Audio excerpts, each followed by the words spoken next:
Emotional ಮಾಡೋ ಆ, ಪ್ರಯತ್ನ ನಾನು ಮಾಡಲ್ಲ. ಬಟ್ ಆದ್ರೆ ಅದು ಆರೋಗ್ಯ ಸರಿ ಇಲ್ಲ ಅನ್ನುವಂಥದ್ದು ಗೊತ್ತು. ಬಟ್ ಹೆಚ್ಚಿನ ಸರ್ಜರಿಗೆ ಅಮೆರಿಕಕ್ಕೆ ಹೋಗೋರಿದ್ದಾರೆ.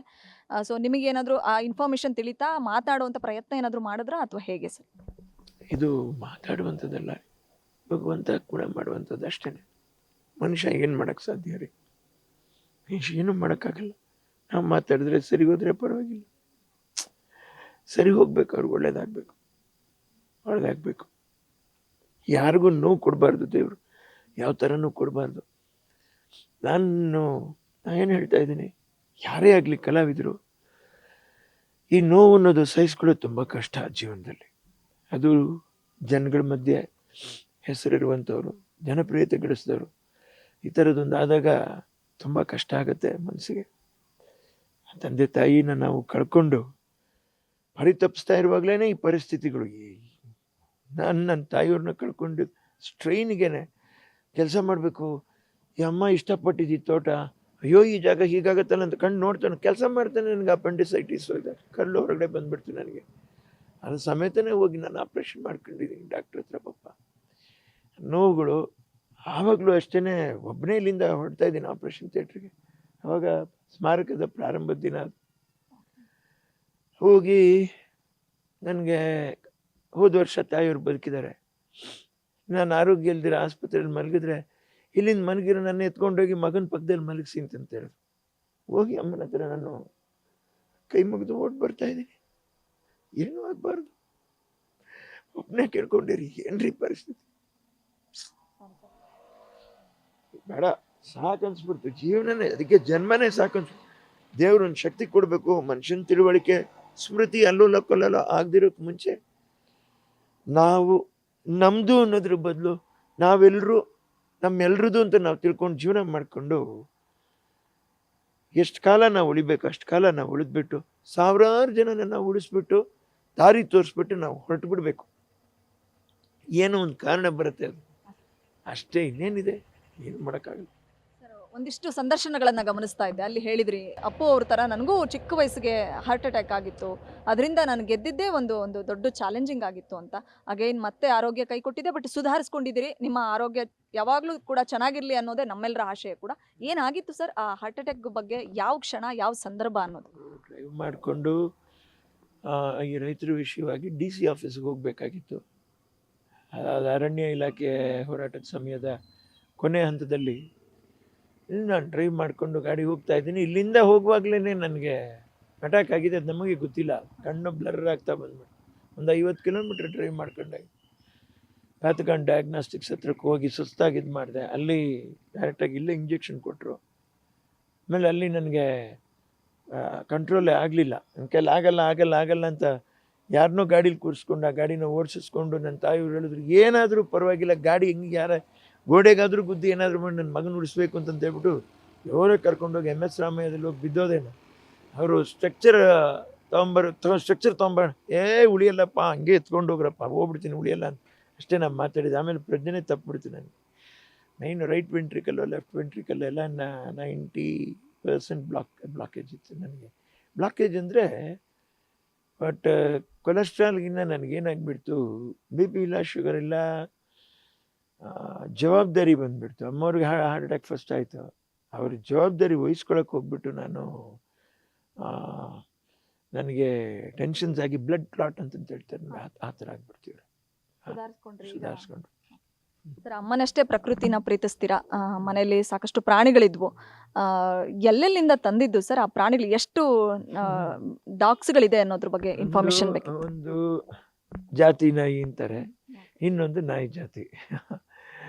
ಬೀದಿಲಿರೋರೆಲ್ಲ ಏನು ಮಾಡಬೇಕು ಪಾಪ, ಅವಕ್ಕೂ ಜೀವ ಇರುತ್ತೆ. ಇದರಲ್ಲಿ ಅಂದ ಚಂದ ಎಲ್ಲನೂ ಬಿಟ್ಬಿಡ್ಬೇಕ್ರಿ. ಪ್ರತಿ ಒಂದು ಬದುಕಿರೋ ವಸ್ತುಗಳಲ್ಲಿ ಇರುವಂಥದ್ದು ಏನು ಗೊತ್ತೇನ್ರಿ? ಜೀವ ರೀ. ಸಬ್ ಹೈ ಸಮಾನ್, ಸಬ್ ಮೇ ಏಕ್ ಪ್ರಾಣ, ಇಸ್ಕೆ ಅಲಾವಾ ಕ್ಯಾ ಹೈ? ಎಲ್ಲ ಮಾತಾಡ್ಬಿಡ್ತಾರೆ. ಸಬ್ ಹೈ ಸಮಾನ್, ಸಬ್ ಮೇ ಏಕ್ ಪ್ರಾಣ. ಆ ಪ್ರಾಣನೇ ನಮ್ಮನ್ನು ಜೀವಂತವಾಗಿಟ್ಟಿರೋದು.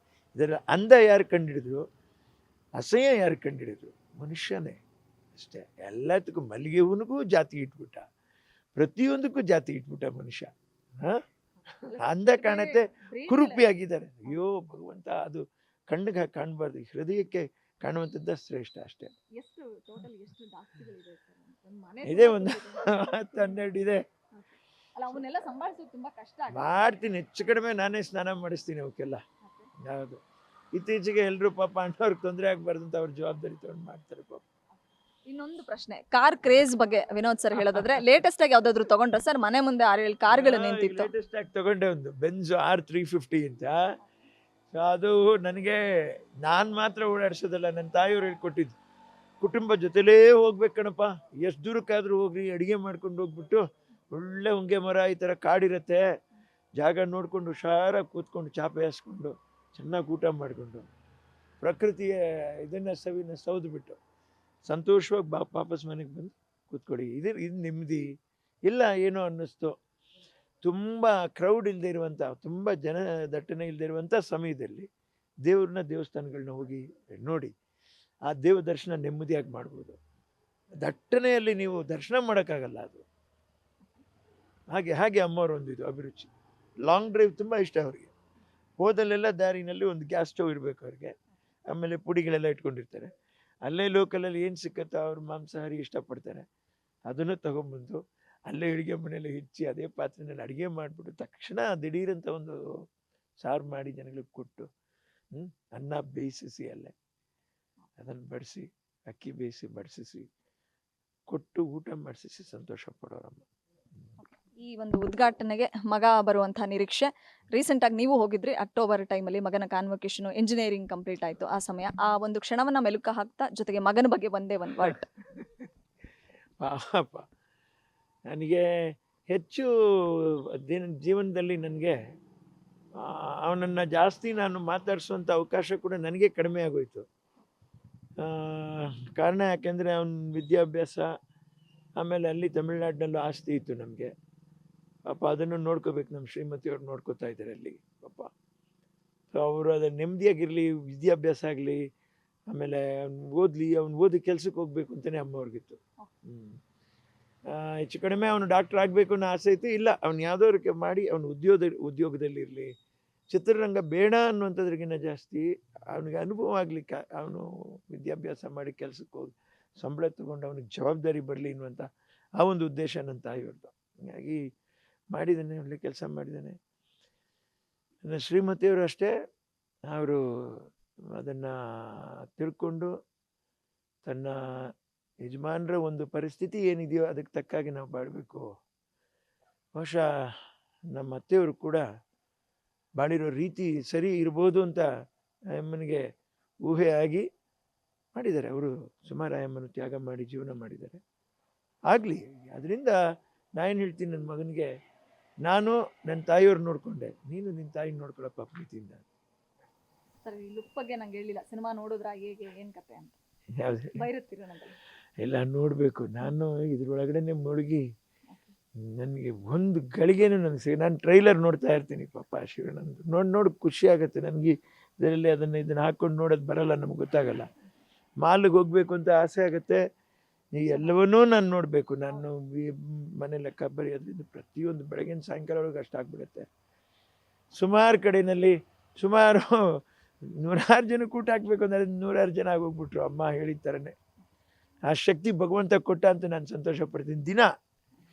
ತಮಿಳ್ನಾಡಿನಿಂದ ಇಲ್ಲಿವರೆಗೂ ಅಲ್ಲಿನೂ ಒಬ್ಬ ಹೆಂಗಸು ಪಾಪ ನಮ್ಮ ದೊಡ್ಡ ಕೆಲಸ ಮಾಡಿದ, ಅಣ್ಣ ಬೆಳಗಾಡಿನಲ್ಲಿ ಮನೆ ಬಿದ್ದೋಯ್ತಣ್ಣ, ಬೀದಿಲಿ ಮಲ್ಕೋತೀರಣ್ಣ ಅಂದರು. ತಕ್ಷಣವೇ ದುಡ್ಡು ಕಳಿಸಿ ಮನೆ ಕಟ್ಟಿಸಿ ಅಯ್ಯಮ್ಮನಿಗೆ. ಅವರು ಬಂದಿದ್ದಾರೆ ಪಾಪ ಅಮ್ಮ. ನಿಮಗೆ 5ನೇ ತಾರೀಕು ಎಲ್ಲರನ್ನ ನೀವು ಕಾಣ್ತೀರಾ. ಅಲ್ಲಿನ ಪಂಚಾಯತ್ ಅವರು, ಅಲ್ಲಿನ ಮುಖ್ಯಸ್ಥರು ಎಲ್ಲ ಬರ್ತಾ ಇದ್ದಾರೆ. ಇಂಡಸ್ಟ್ರಿ ಕಡೆಯಿಂದ ಮೇಜರಾಗಿ ನಾನು ಎಲ್ಲರನ್ನೂ ಕರೆದಿದ್ದೀನಿ. ನನ್ನ ಪರಿಸ್ಥಿತಿ ಹೀಗಿದೆ, ನಿಮ್ಮ ಮೂಲಕನೂ ನಾನು ಕಲಾವಿದರಿಗೆ ದಯವಿಟ್ಟು ಬನ್ನಿ ಅಂತಲೇ ನಾನು ಕೇಳ್ತಾ ಇದ್ದೀನಿ. Thank you so much sir, ನಿಮ್ಮ ಅಮೂಲ್ಯ ಸಮಯ ಕೊಟ್ಟು. Thank you sir. ಇದಿಷ್ಟು ವಿನೋದ್ ರಾಜ್ ಸರ್ ಮಾತುಗಳಾಗಿತ್ತು. ಬೆಂಗಳೂರಿನಿಂದ ಕ್ಯಾಮ್ರಾ ಪರ್ಸನ್ ಪವನ್ ಕುಮಾರ್ ಜೊತೆ Vishalakshi, entertainment bureau, guarantee news. Guarantee news, ಸುದ್ದಿ ಖಚಿತ, ನ್ಯಾಯ ನಿಶ್ಚಿತ.